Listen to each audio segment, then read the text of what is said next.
Jadi World Bank dan IMF nawarin pinjaman dua-duanya tuh. Makanya punya uang 30 sampai 40 miliar dolar, 20 sampai 30 miliar dolar. Kalau kamu mau pakai boleh katanya. Itu dibagi untuk beberapa negara yang butuhkan nanti katanya. Oh, banyak juga. Saya bilang sama dia, sekarang saya belum butuh karena saya sendiri punya persediaan hampir 25 miliar dolar untuk negara kita sendiri. Jadi aman. Wah, mukanya asem karena dia nggak bisa minjemin duit, nggak bisa dapat bunga tuh mereka tuh.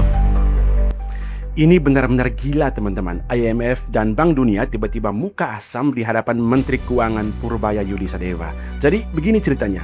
Pada 13 sampai dengan 17 April 2026, Menteri Keuangan Purbaya menghadiri Spring Meeting IMF dan Bank Dunia di Washington DC, Amerika Serikat. Di tengah ketidakpastian global akibat konflik di Timur Tengah, Managing Director IMF Kristalina Georgieva menawarkan kredit sebesar 20 hingga 35 miliar dolar Amerika Serikat atau setara dengan 325 triliun sampai dengan 685 triliun ke Indonesia. Dengan gayanya yang santai namun mematikan, Purbaya menepis tawaran itu mentah-mentah. Purbaya menceritakan bahwa raut wajah dari para petinggi pemberi donor dunia tersebut seketika berubah menjadi sangat asam. Mengapa? Karena ini adalah sinyal pemberontakan atau penolakan Indonesia supaya tidak lagi menjadi pasien yang bisa didikte seperti krisis tahun 1998. Di balik kepercayaan diri Pak Purbaya yang membuat para pemberi utang itu meradang, tersimpan sebuah senjata rahasia yang bernama SAL atau saldo anggaran lebih. Indonesia saat ini memegang bantalan kas raksasa senilai 420 triliun rupiah. Sisa hasil perjuangan anggaran yang dilakukan selama bertahun-tahun, termasuk efisiensi anggaran yang dilakukan oleh Pak Prabowo Subianto. Logika Pak Purbaya sangat sederhana di sini. Kita punya uang sendiri, kenapa kita harus berhutang? Pesan ini kemudian bergema kuat ke seluruh penjuru dunia. Media-media internasional bahkan menyoroti penolakan Pak Purbaya tersebut. Purbaya tahu betul bahwa setiap lembar dolar adalah borgol yang siap dikunci kapan saja. Sejarah dunia sudah membuktikan teman-teman bagaimana golok bernama dolar ini sudah menghancurkan negara-negara yang tidak sejalan dengan kepentingan Amerika Serikat. Sebelum mereka menawarkan utang ke Indonesia, situasi sudah mereka atur. Data menunjukkan bahwa dalam kurun waktu 45 hari terjadi lebih dari 45 kasus kebakaran di berbagai kilang minyak di seluruh dunia. Over the last span of 45 hari, ya kalian perhatikan, 45 hari itu mirip sekali dengan chart yang tadi gua gambar, time frame chart yang gua gambar ya. Ada 45 plus cases of fire have been reported across the globe in oil refineries. Jadi ada 45 lebih kilang minyak kebakaran dalam waktu 45 hari. Mencakupi 4 benua dari India, Australia, Texas hingga Arab Saudi. Fasilitas energi ini meledak satu persatu. Aneh kan? Siapa yang membakar kilang-kilang ini secara serempak? Teman-teman, ini bukanlah peristiwa yang biasa. Sangat jelas strategi Amerika di sini. Dengan sabotase kilang di berbagai negara, stok minyak dan gas bumi dunia itu sengaja dibuat langka. Lalu, setelah berhasil menguasai cadangan minyak besar, terutama setelah mengambil alih kendali atas Venezuela, Amerika kini mengontrol lebih dari 60% perminyakan dan gas dunia. Sekarang mereka juga sedang berusaha untuk menguasai Iran dengan memblokade keran keluar masuk minyak dan gas di Iran. Harga minyak pun melambung di atas $100 dari sebelumnya $70 per barel. Nah, ketika suplai minyak yang di luar kendali Amerika Serikat ini mengering, dunia terpaksa membeli minyak dari Amerika Serikat.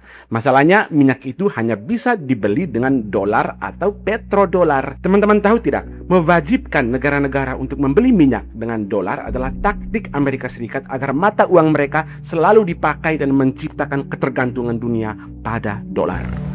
Mereka ingin memberikan utang dalam dolar agar kita memiliki kewajiban membayar bunga di dalam dolar, sembari memaksa kita membeli minyak yang harganya sudah dikerek hingga 115 sampai dengan $130 per barel yang juga menggunakan dolar.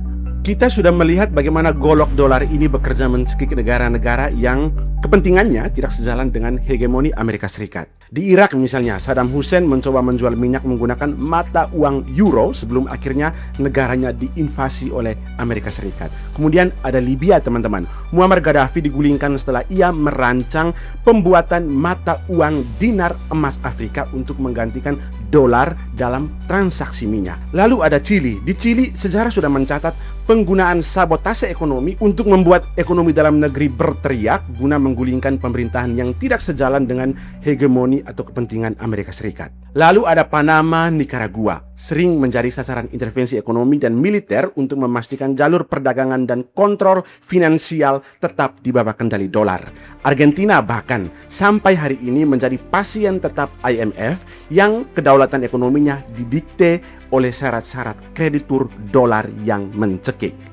Dan jangan lupa teman-teman, krisis 1998 di Indonesia juga terjadi akibat permainan mata uang oleh George Soros. Kita sendiri pun pernah menjadi korban dari golok dolar ini. Nah, Purbaya tahu betul taktik dan sejarah ini. Ia tahu bahwa dengan menerima utang miliaran dolar tersebut sama saja dengan menyerahkan leher Indonesia ke golok yang bernama dolar. Ketika Indonesia butuh minyak mahal dan cadangan dolar kita habis untuk membayar bunga utang, saat itulah rupiah akan dihancurkan hingga menyentuh angka 19.000 bahkan sampai dengan 20.000 per dolar. Saat ini kita masih bertengger di angka 17.300 per dolar dan ini adalah angka yang harus diwaspadai. Jadi polanya sama teman-teman, ada sabotase energi. Kilang minyak di luar kendali mereka dibakar atau disabotase untuk menciptakan kelangkaan. Lalu karena suplai minyak dunia kering, dunia dipaksa untuk membeli minyak dari cadangan yang dikuasai oleh Amerika Serikat menggunakan dolar. Lalu saat negara gemetar menghadapi krisis, mereka disodorkan utang jumbo dalam dolar seperti tawaran yang dilakukan kepada Pak Purbaya. Jika kita menerima utang tersebut, negara kita harus membayar bunga dalam dolar saat nilai rupiah sengaja dilemahkan hingga ke level 20.000 misalnya. Ini membuat negara kita bisa tercekik selamanya seperti pada tahun 1998 bahkan lebih mengerikan. Yang jelas sikap berani Pak Purbaya menolak utang ini telah mengirimkan gelombang kejut ke koridor kekuasaan di Washington DC. Kemarin IMF dan Bank Dunia bukan sekadar masalah kehilangan nasabah teman-teman, melainkan ancaman serius terhadap mekanisme kontrol global yang selama ini mereka jalankan. Nah, dengan menolak utang, IMF kehilangan kemampuan untuk mendikte kebijakan internal Indonesia seperti pencabutan subsidi atau privatisasi aset strategis. Bahkan mereka tidak bisa lagi mendikte MBG sampai dengan Koperasi Merah Putih. Kalau menurut saya ya teman-teman, sikap Pak Purbaya ini adalah sebuah bentuk deklarasi perang ekonomi terhadap IMF dan World Bank. Dampaknya Indonesia akan menghadapi masa-masa sulit berupa inflasi tinggi dan pemangkasan subsidi. Namun jika Indonesia berhasil mengoptimalkan sisa anggaran belanja sebanyak 420 triliun ditambah dengan bantalan dari Danantara dan memperkuat ketahanan pangan mandiri tanpa bergantung pada impor, maka Indonesia akan keluar sebagai pemenang yang benar-benar merdeka dari golok yang bernama dolar tersebut.